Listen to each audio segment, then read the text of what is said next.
Coming up on this episode of the Roundtable. Well, at what point are you breathing pure carbon dioxide? How many masks does it take before it becomes? Yeah, because if you have a full seal with 100% effectiveness, you will pass out and die, right? And you'll be safe from COVID. Right. Yeah, and you will not die of COVID.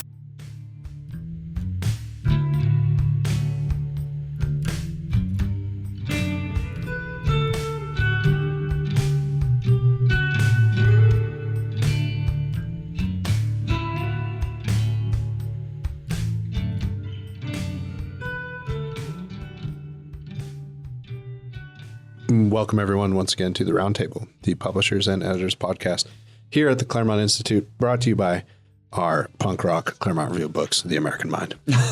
I'm joined, as always, actually this time in studio. The whole gang is back, except for Seth, because he's in New York, but we love him anyway. Matt Peterson, Vice President of Education, founding editor of The American Mind. James Poulos, Executive Editor of The American Mind. Spencer Klavan, Associate Editor of The American Mind and the Claremont Review books. And Seth Barron, Managing Editor of The American Mind. Well, Jake tells us that COVID always draws the most listens. So we're going to start with COVID. Shameless, cynical, we pure, have, no, come on. Sensitive. It's an oldie but goodie here on the Roundtable. Texas, fully open. Governor Abbott finally came to his senses after vacillations for the better part of a year. Too much giving in to the mask lobby and the quote-unquote health experts. Texas fully open. Mask mandate is down. Mississippi also fully open. They're, of course, adding to Florida, which has been kind of back to normal for months and months now. I just wanted to read a few highlights from all of this, and we can have some fun with it. So Fauci, the everyone's favorite, lovable public health gremlin who's on TV routinely, also is touting double masking these days. I just wanted to bring this up because it offers some fun fodder for us. He said it's just common sense. You know, if you have a physical covering with one layer, this is Fauci, you put another layer on, it just makes common sense that it likely would be more effective. That's the reason why you see people either double masking or doing a version of an N95. I remember being told. To which I just respond. I just want to say that. It's the old science. I think it was an Onion article when Gillette announced the 5-blade razor. Yeah, and their fake article was, it, let's have 7 or whatever it is. Exactly. So, you know, I just got to do 100 masks. Well, at what point are you breathing pure carbon dioxide? How many masks does it take before it becomes? Yeah, because if you have a full seal with 100% effectiveness, you will pass out and die, right? And you'll be safe from COVID. Right. Yeah, and you will not die of COVID. Or with COVID. Our favorite poor man's... George Clooney, Beto O'Rourke, had this to say on MSNBC. It's hard, he's of course a Texan, it's hard to escape the conclusion that it's also a cult of death. That is the Abbott lifting the mandate and opening up Texas. You have folks literally upending civilization as we know it. That was Beto's response. And, you know, the madness continues apace. Soon they'll be criminalizing whiteness and Well, no, that's severing crazy. The genitalia of 3-year-olds. Wait till our next segments, Jake. That's right. Well, do you guys remember? I mean, you surely all do remember in Lord of the Rings when Grima Wormtongue has insinuated himself into the halls of. Is it Rohan? It's Rohan, not Gondor, right? Rohan. And Gandalf draws him as we drop poison from a wound. That's the Greg Abbott situation, right? Is that now he's this sort of just weird insinuating. This logic which is self-perpetuating. It never, ever ends once you let Wormtongue, once you let Sauron into your halls. Like it just sort of, you know, it makes a certain degree of sense from within. Well, sort of one mask, then 2 masks. And, you know, I obviously am not capable. I need to listen to the experts and figure out, right? When ultimately the answer has been staring these people in the face forever. Like the Florida model has always been on offer, at least since 15 Days to Sow This Red became. And the Sweden model before that. And the Sweden model, right, exactly. I mean, I am very willing, especially given that we had a kind of political realignment on this. There was a great shift when conservatives went from being the ones that were more concerned about COVID to being the ones that were just a little bit more jaundiced about this sort of expert narrative. So I'm very willing to give people time to like, yeah, it took us all a while to kind of realize what this was, to respond, not just from a public health standpoint, but politically as well to what was going on. It's way, way past the point that this made any sense ever, except from within the Grima Wormtongue logic of lockdown. And it does feel a little bit like Abbott is sort of now being like returned to himself, or the red states are being returned to themselves. I certainly hope Nashville and Tennessee follow suit. Well, there is data. There's official data from Sweden making the rounds today. The said data pertaining to mortality over the course of the pandemic and some surrounding years seems to suggest that among non-elders in the year 2020, there was 0 excess mortality. None. So I am not a statistician. This is not legal advice. Do not try to use this information to substitute for a mask or vitamin D exposure. But it does seem to be fairly damning if it does turn out to be true. Yeah. As a Swedish person of whiteness, not color, as a Swedish person of redness in the sun, I salute that message. I think Seth was trying to get in here. Oh, well, I mean, a couple things. The whole business with the masks, I mean, there's something kind of like homeopathic about the logic. Yeah. Like, as the virus becomes less deadly, like now is the time we have to double mask wearing. I mean, so presumably in a few weeks, you know, as we reach herd immunity, then we'll have to have 4 masks. I guess it's a really, it's just so weird to think about the way that Fauci just, you know, sort of without even blinking, will make these statements and reverse himself. But the other thing I was thinking about death rates, if you look at, I mean, do you realize what the death rate for people over 80 is just normally? Like something like 6 to 7% of people over 80 die every year. Right. Like COVID is not that much deadlier than just life for that population. It just isn't. Or for any population, apparently. And for the younger populations, it's not deadly at all. The whole thing has gotten really crazy. I'll just say that much. Well, I mean, life is in fact 100% deadly, right, for all people. And nobody makes it out alive. Right. That's my favorite. My favorite Twitter reminder, the "you will die" reminder. Yes, it reminds you every day you will die someday. And my line in this is just all I can think of is Spinal Tap. You know, but why don't you just build one mask that actually protects? But these masks go to 11. I mean, that's the principle here. I mean, it's a just kind of makes you do a double take, right? Mm-hmm. And the obvious psychological play of this kind of doubling down at the same time as places like Texas are, moving in the Florida direction is heartening. And I just have to add the Texas bit. I mean, just lots of joy to the cockles of my heart and the subcockle area. I mean, I'm very happy about what's going on. And you see on Twitter, I was sending to some of the guys here today. You saw on Twitter the response was some people saying, I'm now finally, that's it, I'm going to leave Texas. And then you saw other people on Twitter, and people were texting me saying, my kids now want me to move to Texas because they heard about what Governor Abbott did and how he's going to open everything up.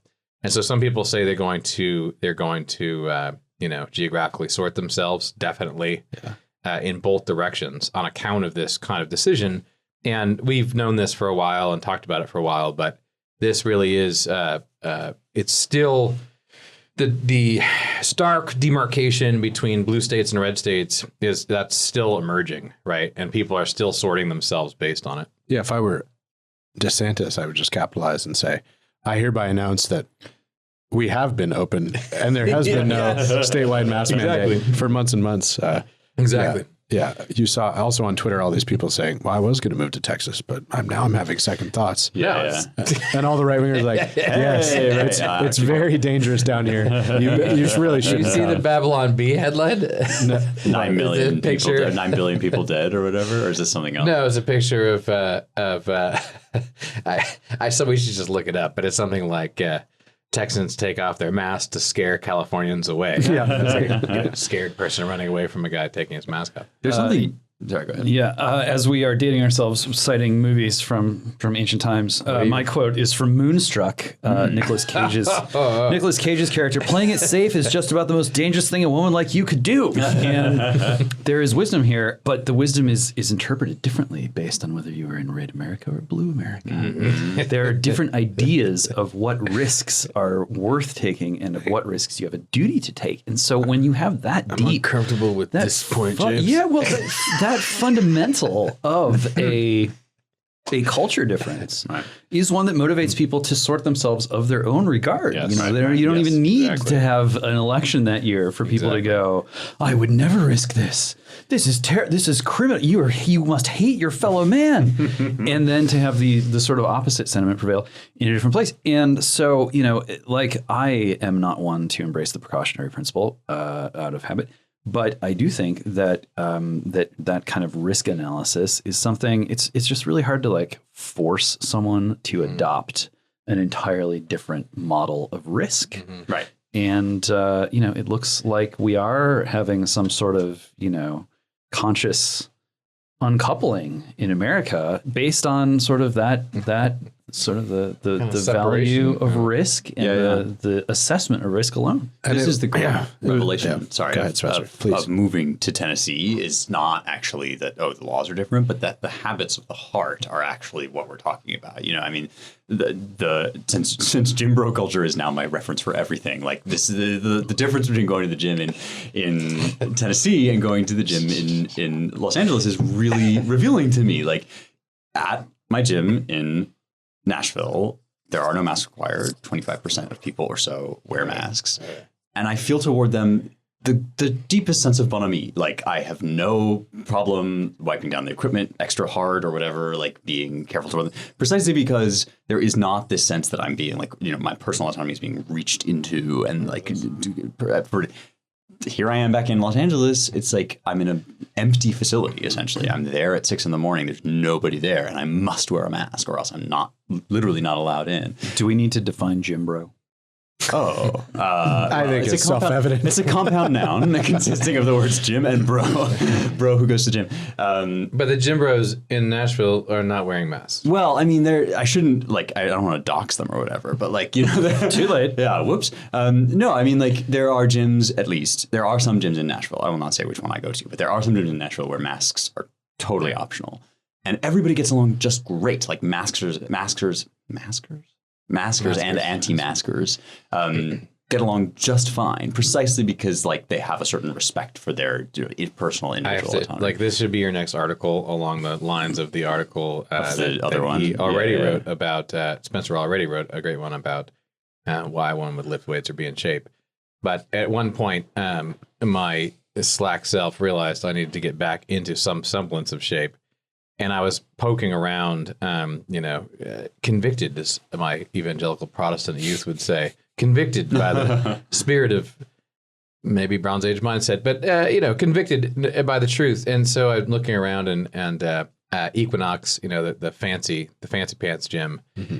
And ever since I did that once, they've been on me with the sponsored ads. Yeah, that's where you go to find. That's where you go to find girlfriends, Matt. Not actually work out. Well, in LA, also you make deals. Fair. Yeah. You it's like the golf course of the 21st century. Exactly. Like the Equinox on the West Side, like this. There's all kinds of people in there trying to pretend they're a player and make deals, but.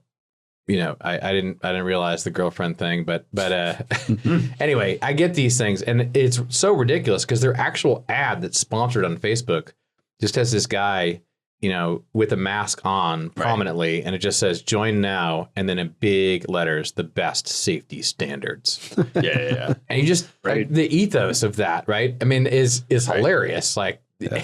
Come here. Right. We're wearing a mask while we work out, and we have the best safety standards. If you were scared by getting the virus, which you probably shouldn't be if you're going to a gym, but this is now at the stage where I really wonder about what you guys think history will say about it, because I do feel like we're living in a kind of Don't reify history, Matt. yeah, well, I'm going to. Okay. No, I'm asking a question. What will people say about this time? Because I feel as if it is certainly like a kind of cultural insanity, you know, with this revolution taking place. And as James is saying, that the bifurcation, right, the dichotomy between two radically different points of view, and the sort of insanity that we're describing, you know, week to week on this show, you do wonder what people are going to look back and say about this. And at this point, it's nothing to do with health or public policy. There's something else going on, you know, that's just beyond all of that. Right. That historians will describe. I totally agree. And to me, it all seems to be focused in the figure of Fauci.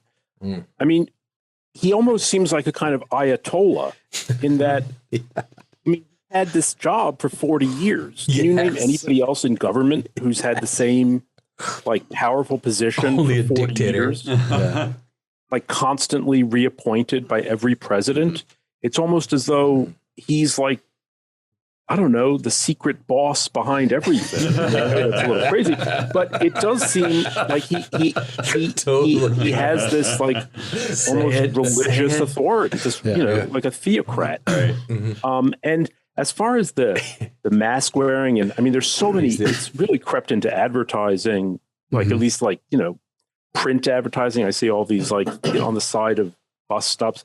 Someone standing there with a mask on, looking at the camera as though it goes beyond virtue signaling. It's like, yes, it really is like, here is my statement. Here's my credo. This is my statement of faith in everything important.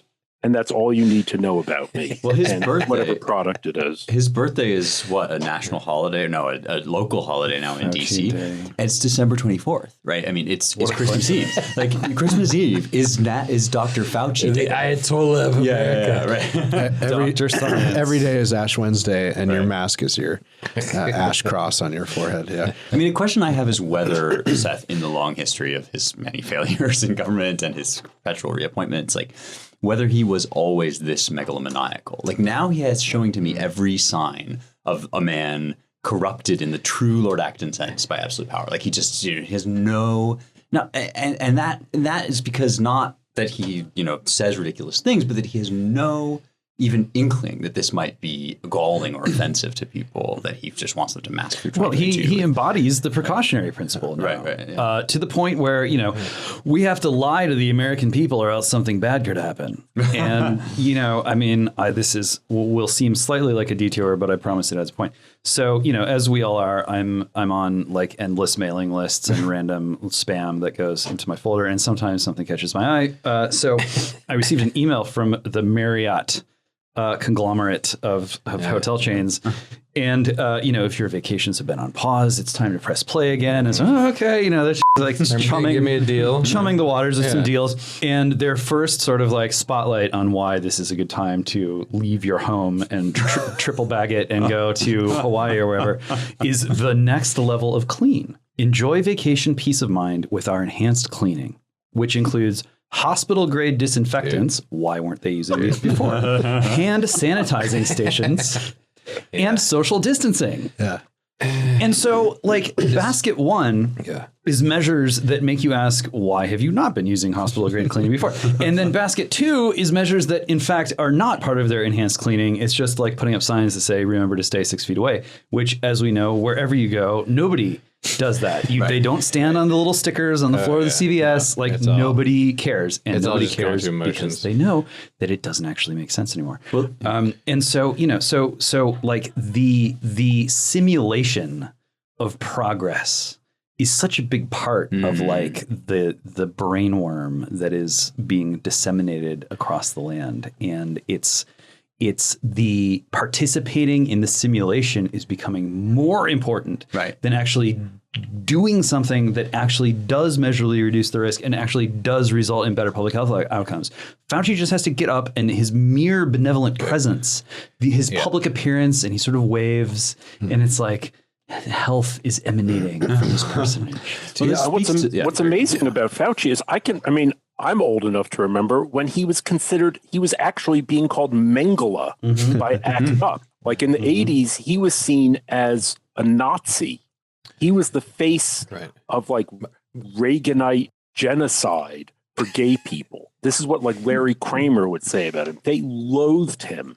I mean, he lived through that and has gone from strength to strength. But they won him over, right? He had to like endure these long debates with the AIDS lobby, and eventually they won him over. And I think he probably learned a lesson about power in that moment. Yeah, I thought so. I'm curious about this.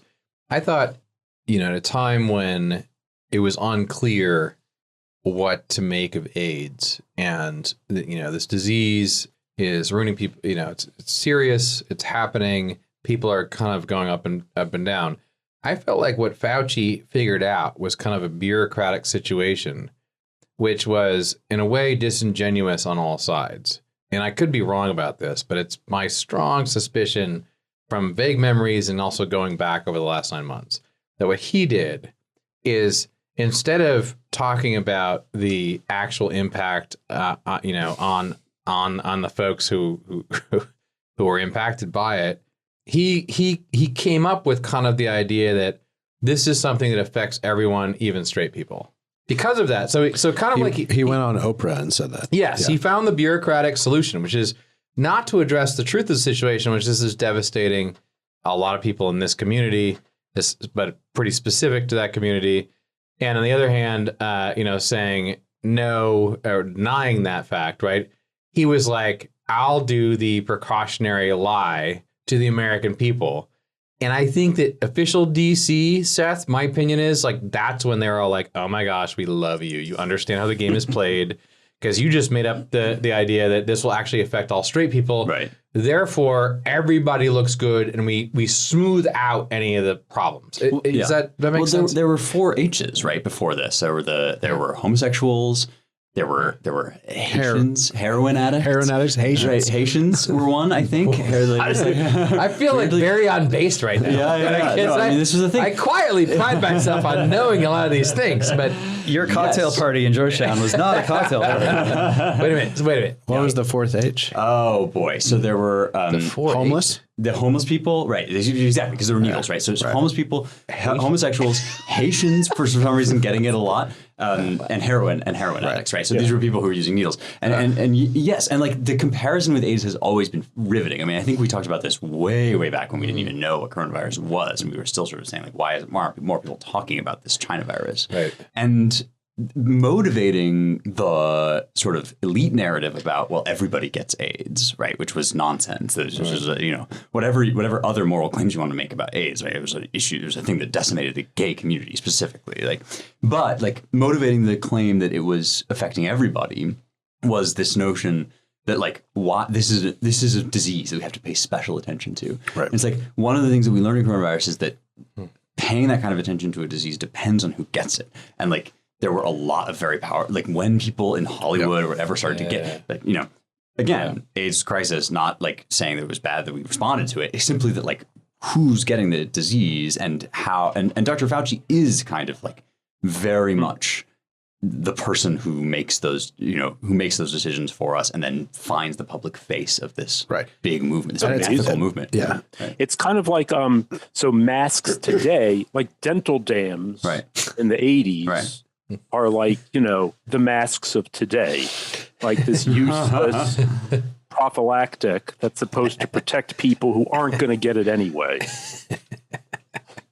Yeah, and you. I don't know if that's a bridge too far. No. James seems to be a blast from the past. It's very appreciated. And the lie was, and there's so many ways in which you're precisely right, Spencer. There's so many ways in which the lie is put to this. It's not about saving lives, right? The point was made, I think, in the Obama years. I forget who made it.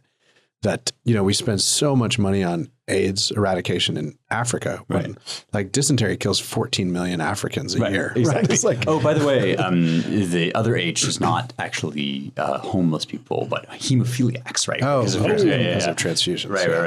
Right. Yeah. Well, so this is the other thing. I mean, this speaks then to this sort of double, the way that James is talking about messaging. This speaks to this talking out of two sides of your mouth, right? Because you get from the same institution, you get two kinds of messaging. One is, here's what we're doing to make it safe for you to patronize our establishment. Again, we are, and this is true in, for example, in gyms, right? All over LA, like we're squeaky clean, wipe down before and after, we have all this stuff.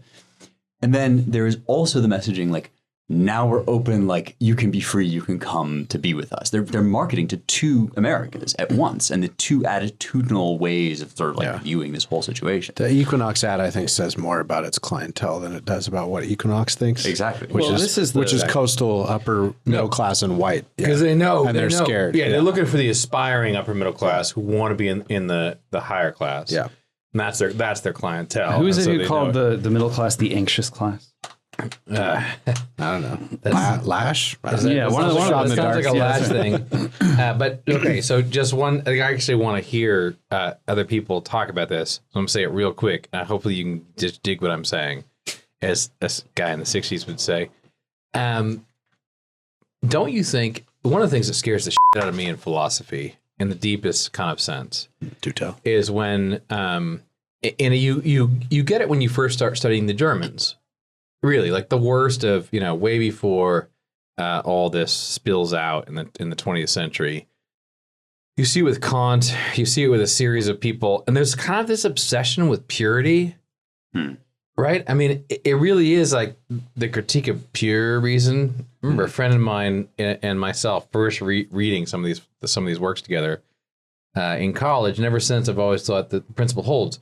There's kind of a weird obsession with like, but how can I, in a pure way, know that I know with reason, right? I mean, how can I have this kind of purity that's not actually part of human life? It's not actually part of any one part of the human person. And this desire for this kind of like purity, or it's also a desire for kind of an abstract thing, right? Is actually really pernicious. And there's something about it that just goes to very bad places when that underlying desire for something that's really simple, neat, clean, and pure, right? In an intellectual sense, that bothers me because it's like the opposite of the what we know politics to be, right? And what we know human nature to be, and even just how to get to the truth. And you see this in modern philosophy. It's every guy comes along, rejecting the tradition of the West, and they're all like, "Look, if you just accept this one premise that I have to offer you, then I'm going to show you the whole world and all make total sense, and it'll be completely perfect. And then we'll just have these policies, and it'll all be like perfect lines, and it's all going to be really clean and pure." And as soon as you start hearing that, it's like you must be a child. Oh my gosh, you're actually controlling a culture. And the next step is you're going to be in charge of politics and people are going to die. To defend Kant quickly, and the best of them, if you read them all, they don't actually mean that. But I see what you mean, yeah. But Kant does think that he needs, he's more defensible than most. Yeah. But he does think that he wants to find a kind of proof, an ironclad grounding for all of it. Yeah, an ironclad grounding that is like, it's too neat, it's too clean, it's too pure. He doesn't actually want the ground. He wants to be able to, like, the proof needs to contain itself, right? And he's worried about Hume, and he's trying to solve. He's a traditionalist in a way. He's trying to solve Hume's problem, but he's at the best end of it.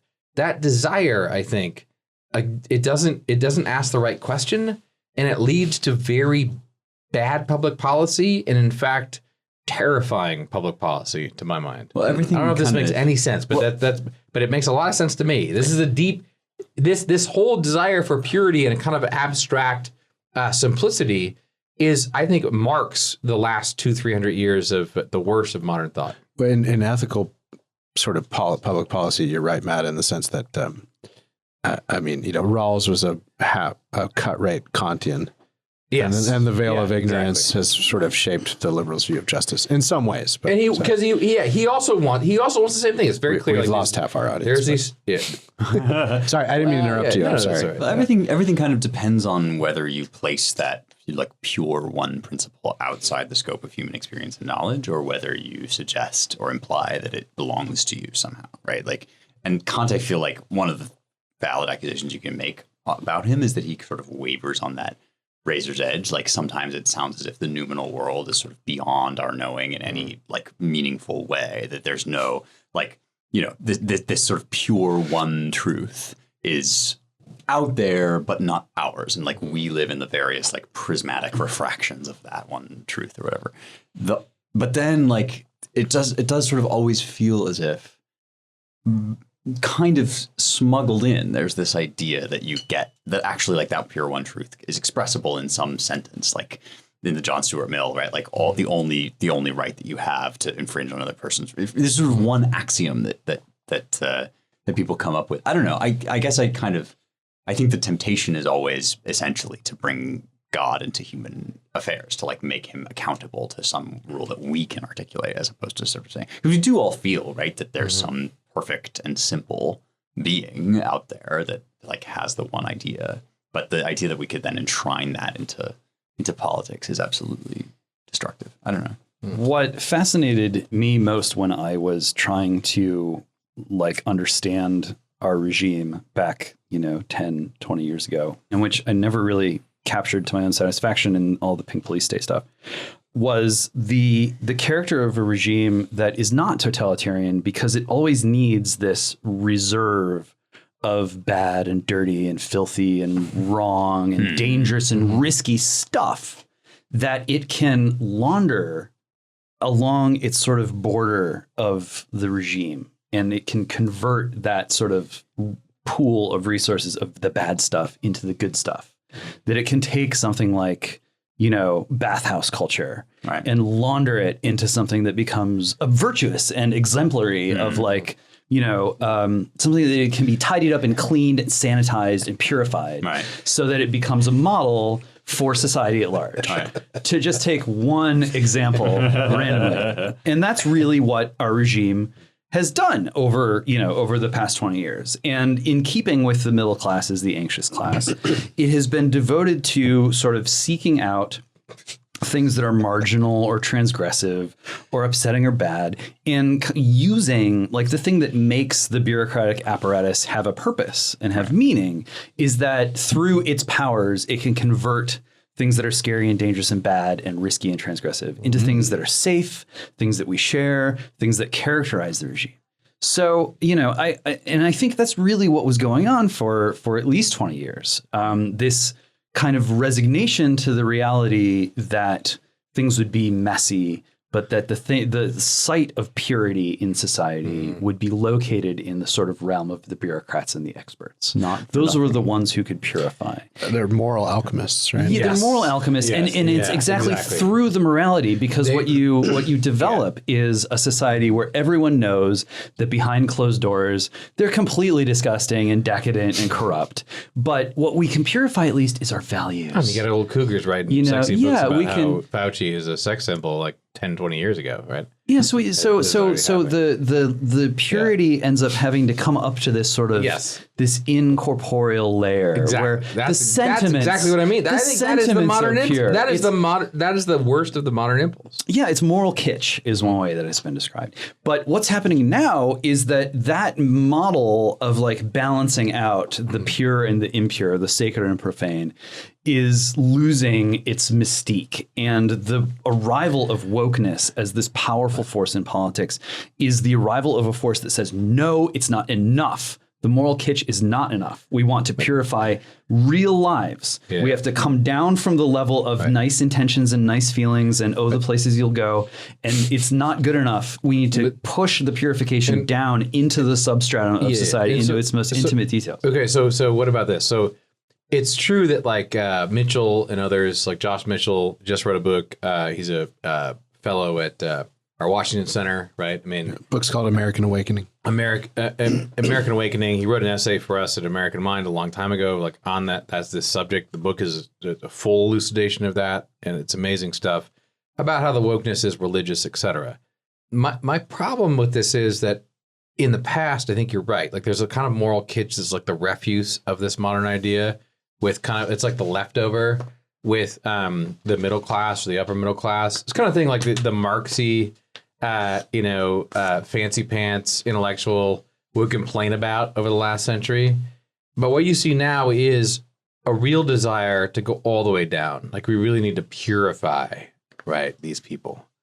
And I think what's terrifying about it is you see it among, especially the upper middle class. So they have this sense of like, no, we need the antiseptic. We really need to come in and purify these deplorable people because they do not understand. They do not understand that actual ethics, right, which is hilarious because if you know the traditional understanding of ethics, ethics are messy. Prudence is messy. You understand that morality, in a sense, is messy, even though at the top, in the framework of everything, you think there actually is a right and wrong. That means that then you think in the course of human affairs, things get very messy. These people, it's the inverse of all that. Because they don't actually have a framework in which there is an underlying right and wrong, underlying truth or falsity, they want purity, perfect purity, to come out in ethics itself, in human life itself. And the scary thing about what you see now is that in the upper middle class, you see this real desire, the bourgeoisie, the people that you thought were like, you're gonna spit out, and the people just above them, you actually see what James is talking about, where they're saying, no, we really need to go in and straighten all this out, because if we just repent of our whiteness and do X, Y, and Z and these purity rituals, we will be pure, and then we will enforce it upon everyone else. That's weird. Like that doesn't usually happen. It happens, but it's not the normal course of things. And that's where we're going. And where that leads is to a kind of bloodshed and violence that is horrific because it's set up by people who think they're acting for not demonic ends, but heavenly, utopian, pure ends. Yeah, this goes well beyond cancel culture into the realm of scourge culture, scapegoat culture. It's funny, like when for instance, every week down here in New York, they have a march, and I'm sure you get this all over the place, but it's every week. It's the Black Trans Lives Matter. Now it's just a weird thing to focus on. They don't have that where I live in Texas right now, but okay, well, just wait. Fair enough. But there's not that many trans people. There's not that many Black trans people. Right. Comparatively, but this has weirdly become like the focus of the movement. I think precisely because there are so few of them. So it's like, here's this tiny population that has to be protected. So it's a strange kind of last shall come first type of thing where, the people embodying just traditional American values of prudence, family, work, faith are like the scum. And, the traditional sort of scum, I'm not against them, but people who are like prostitutes, drug addicts, street people have been elevated to the top of this moral ladder. It's very curious. Not for nothing, but in 1975, Michel Foucault was introduced to bathhouse culture for the first time and adored it. He described it precisely in terms of purity, une violence pure, pure violence. And the one thing that is unencumbered by sort of ethical complications of the kind that you identify, Matt, is violence and the animal impulse. And ultimately, I think like a lot of these movements end up kind of reducing to sort of violence. Since we're going down this road, I think that we need to observe we're that all falling into the abyss together. No, what is at work here is an extremely abstracted masculinity. Yeah. An extreme dissociation of the masculine from anything bodily or virile or generative, and it is being plowed into this monomaniacal desire to possess the whole. And, this is what women have been sold, is just because you're a woman doesn't mean that you can't participate in the great abstraction of all power into one, this is highly masculine. And I think, there's probably the purity impulse of cleanliness. Yes, that is a total, completely sterilized, completely controlled clinical environment where violence and knowledge can play out in a completely unencumbered and yet like fully contained zone. I mean, what I was going to ask you facetiously, but now I ask you deadly seriously. Was this before or after Foucault dropped acid in Death Valley? It was actually when he came out to Claremont. No, James. It was the same. It was the same year. It was the 1974. Same, it was also his introduction to LSD. Yeah. So Foucault opens the doors of perception in the desert, which is the classic zone of where you're drowning in light, right? Where you're drowning in sort of knowledge. The desert. And don't all say like you go to kind of void. You get rid of all the stuff around. And one of the reasons that this was so revelatory, I suspect, for Foucault is that like he was 50 at this time, 1975. He was 50 years old. Yeah.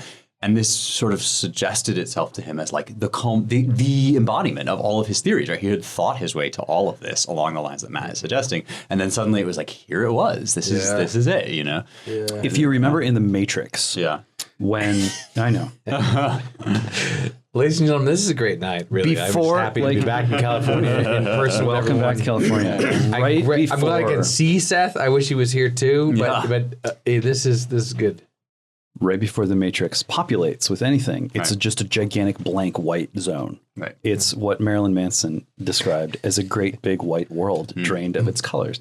And that is when, the iconic view of like the racks and racks of guns swoop in. Yeah. Before that, it's an entirely blank, blown out zone of complete purity and possibility. Exactly. Yep. Exactly.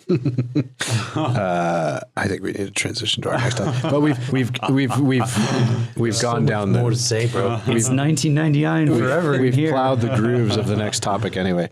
We were going to talk about COVID camps, but I think we're going to skip them and go to cancel culture. As Billy Joel said, we will all go down together. That's right. We'll be in the camps together. That's fine. So I just want to drop a few data points that I'm sure many of our audience members have been tracking, but I want to key them all up or cue them all up, and then we can talk about it.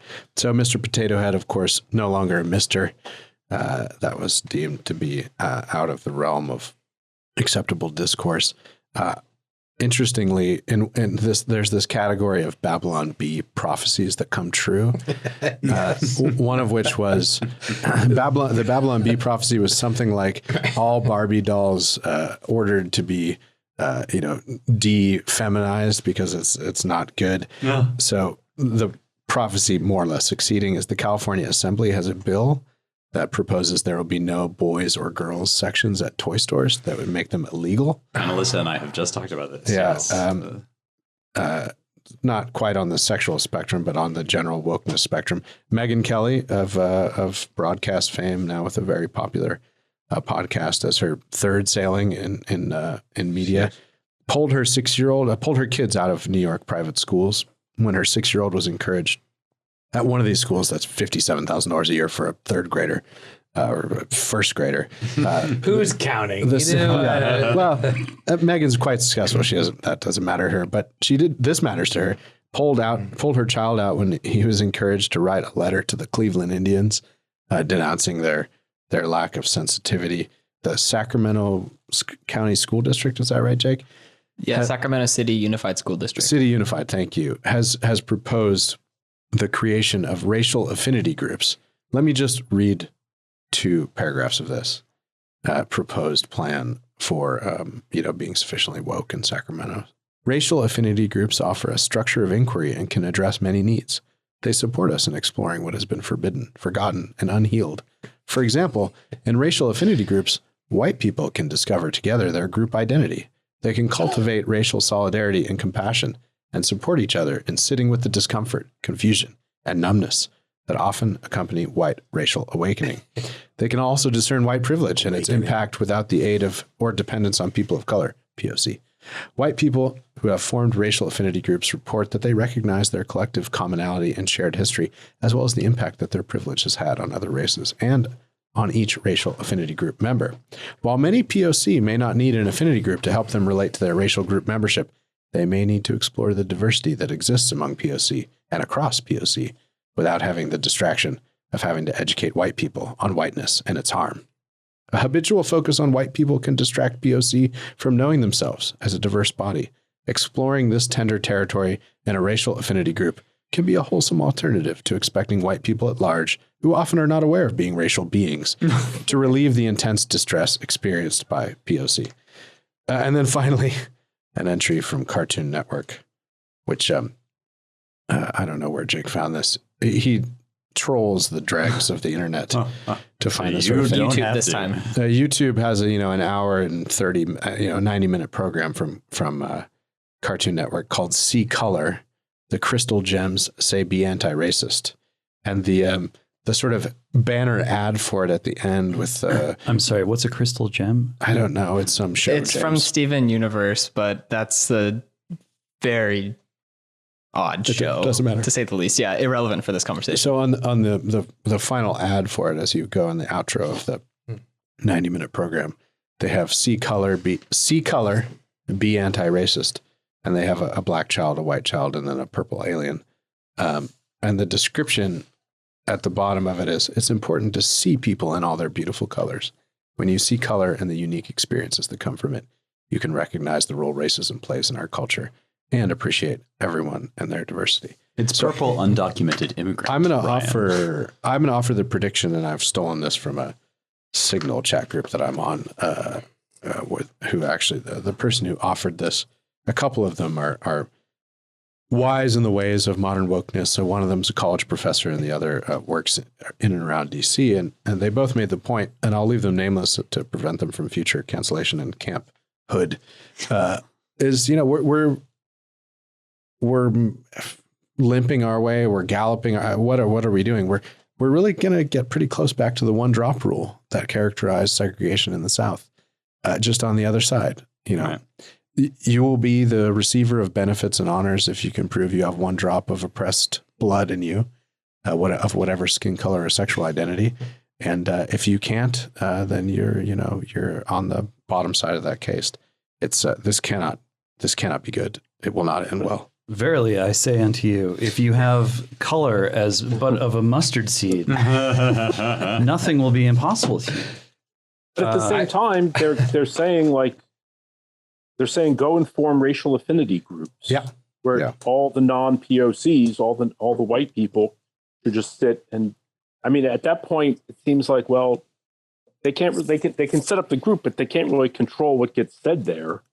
I mean, unless they assign the moderators. But I mean, it's a weird move back towards not just the one drop rule, but to segregation in a sense.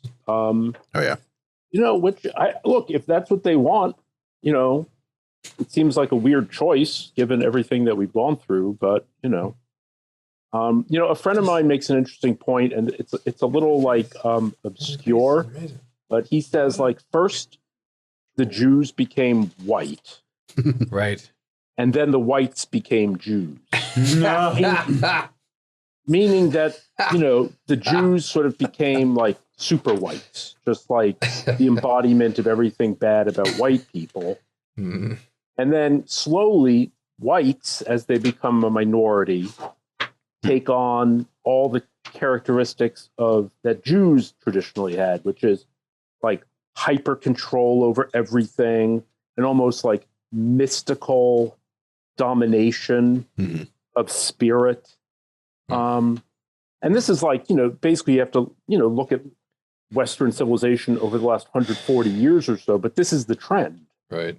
But you know what? Like Jews have done traditionally okay as a powerful minority in, pluralistic countries.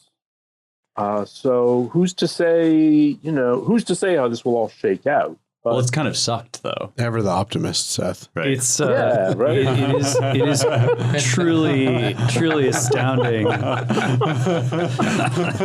mean, I see this to the as American mind. Kind of like operating in different, operating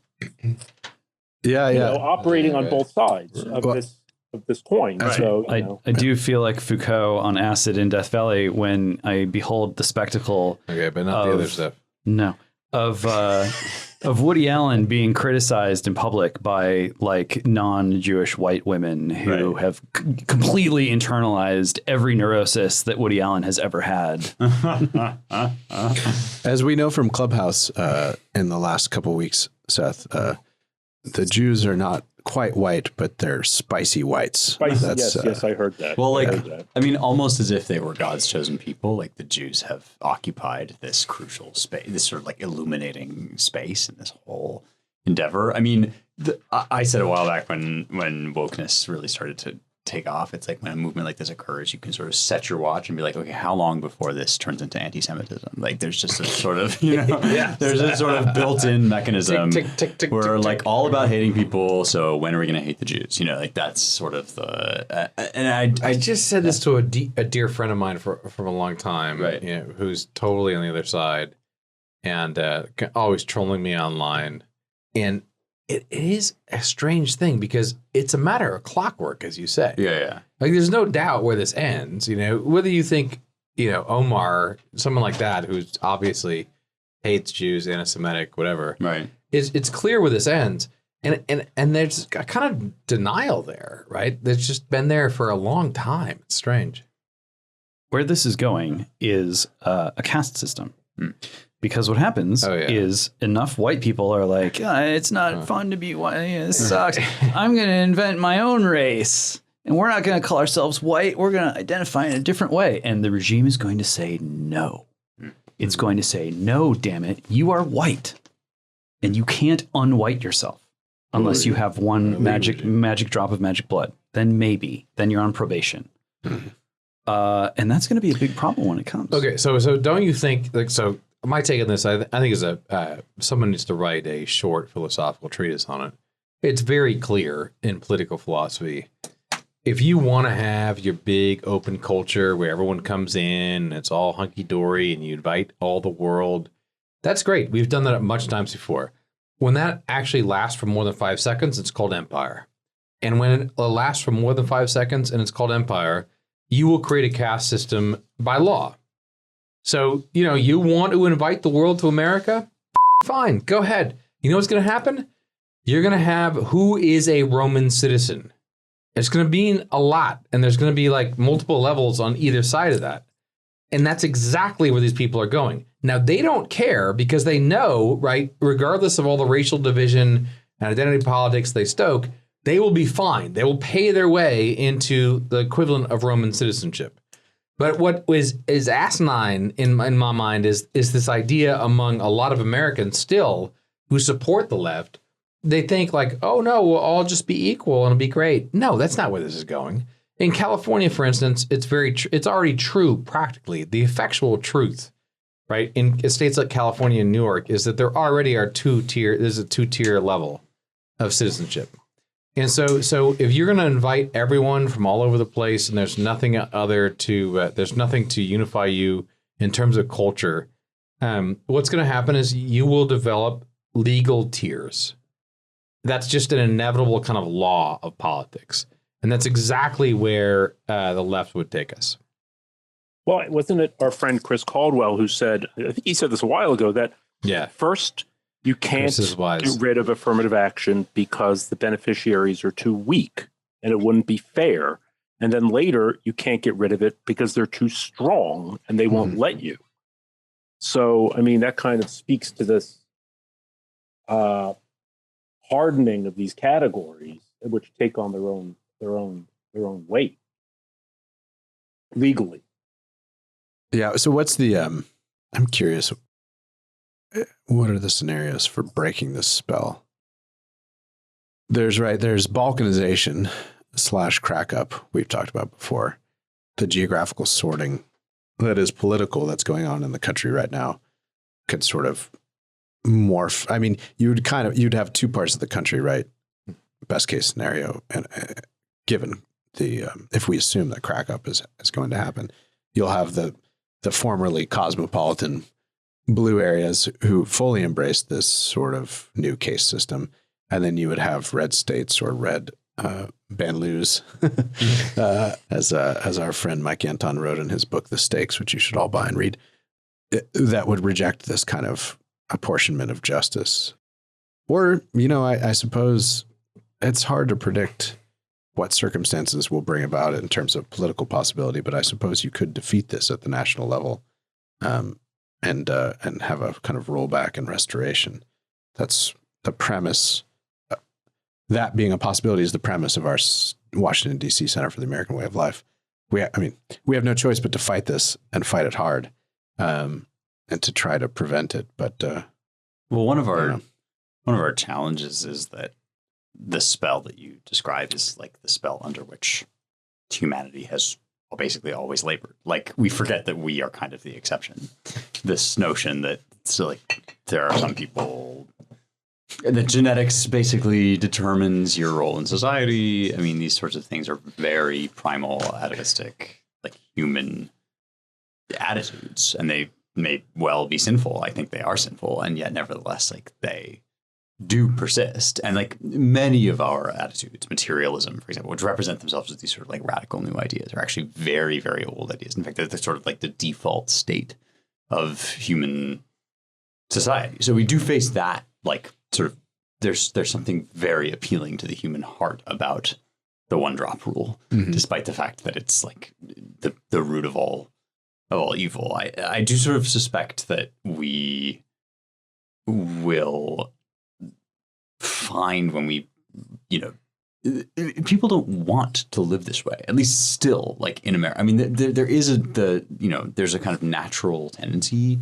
toward wanting to live this way, but Americans don't want to live this way. Yeah, right. Sure. Like, we don't actually want to live in a caste. Yeah, that's the cause for system. hope. Is that there's a good bulk of Americans who, well, for one thing, are not that political still, and don't really pay attention to the implications of the leading edge of leftism and its firm hold on national power at the moment.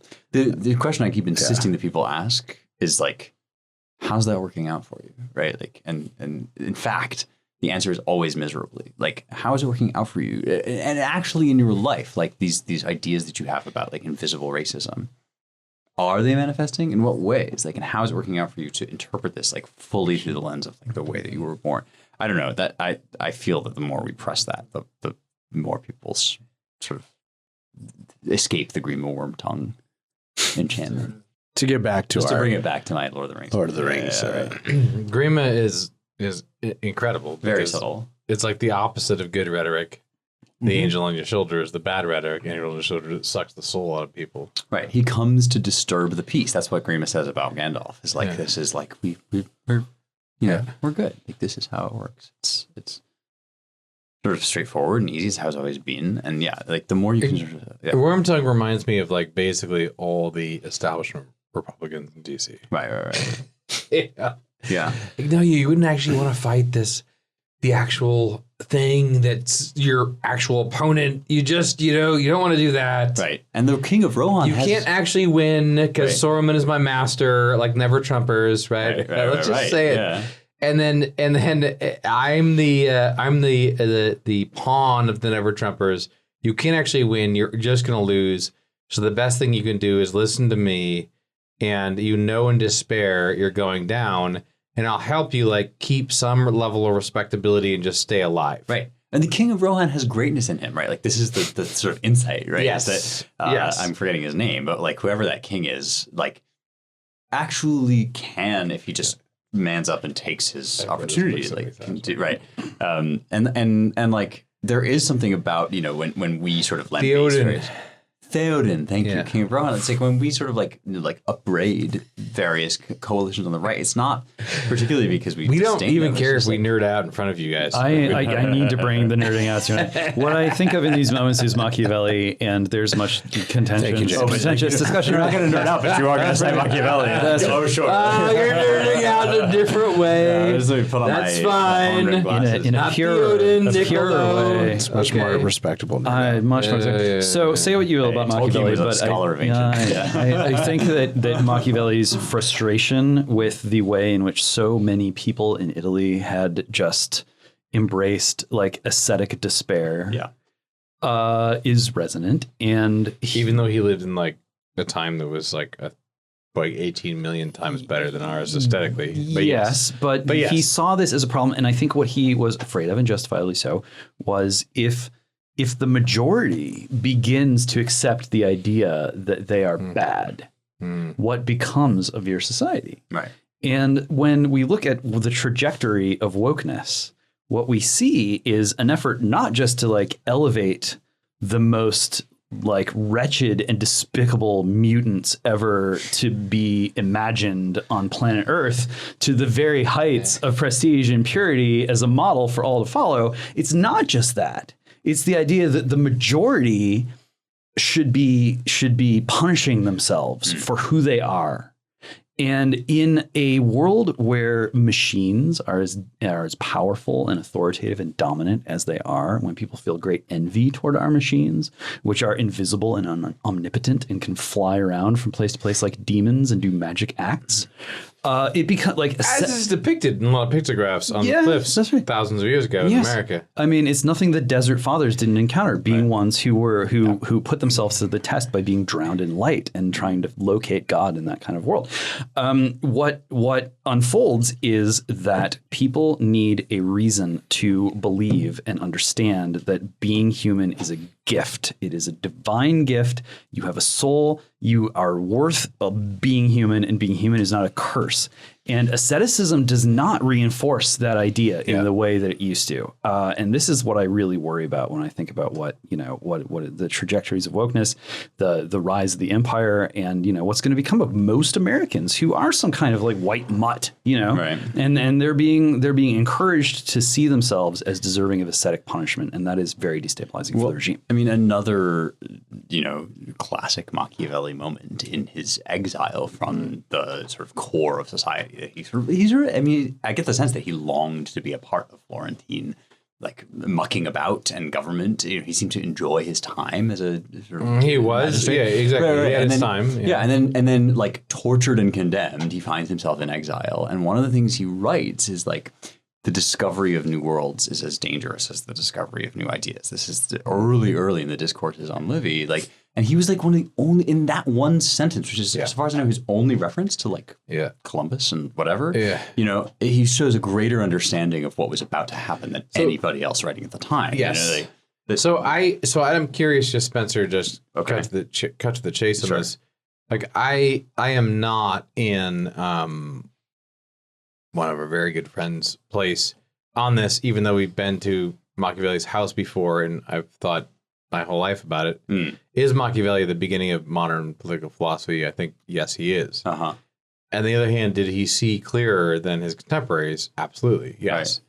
Right. Is it as clear as, it's a tragic story to me. Right. He's a tragic tale.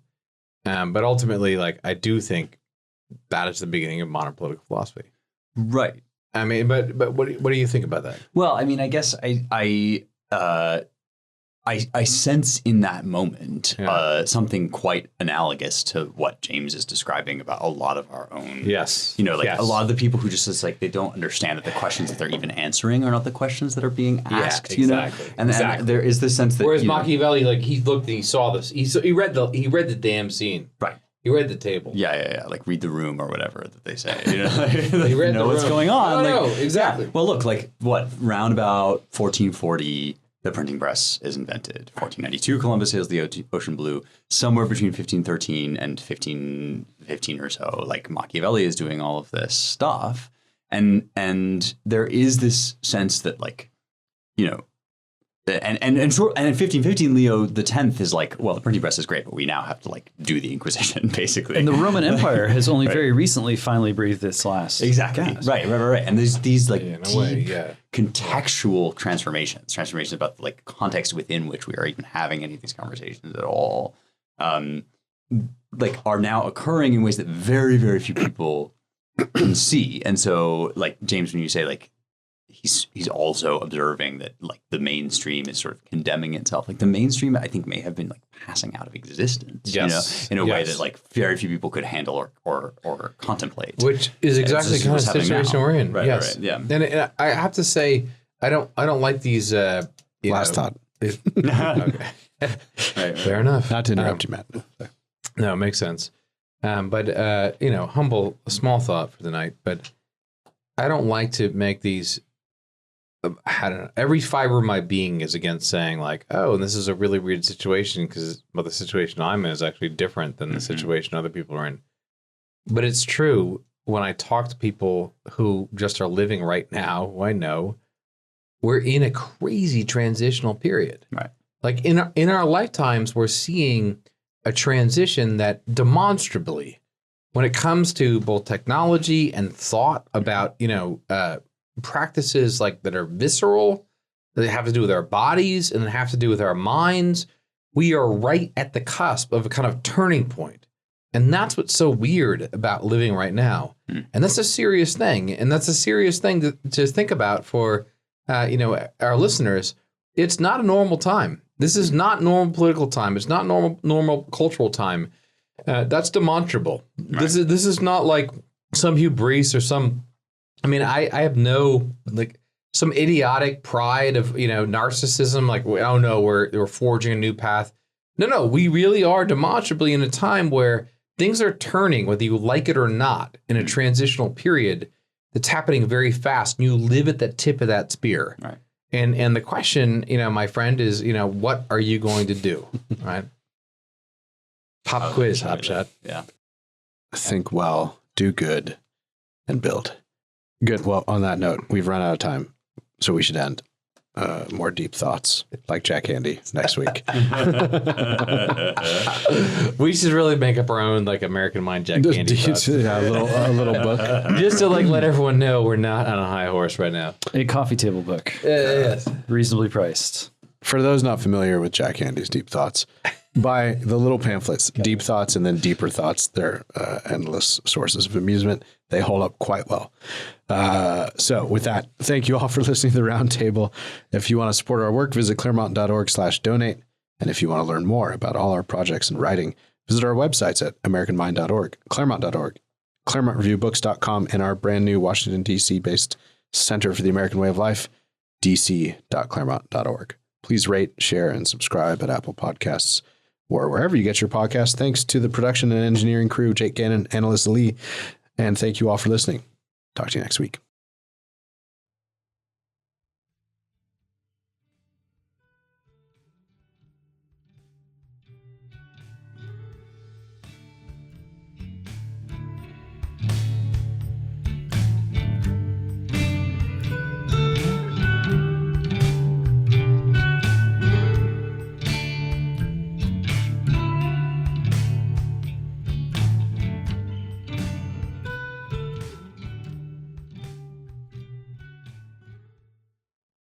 It's time to set boundaries again.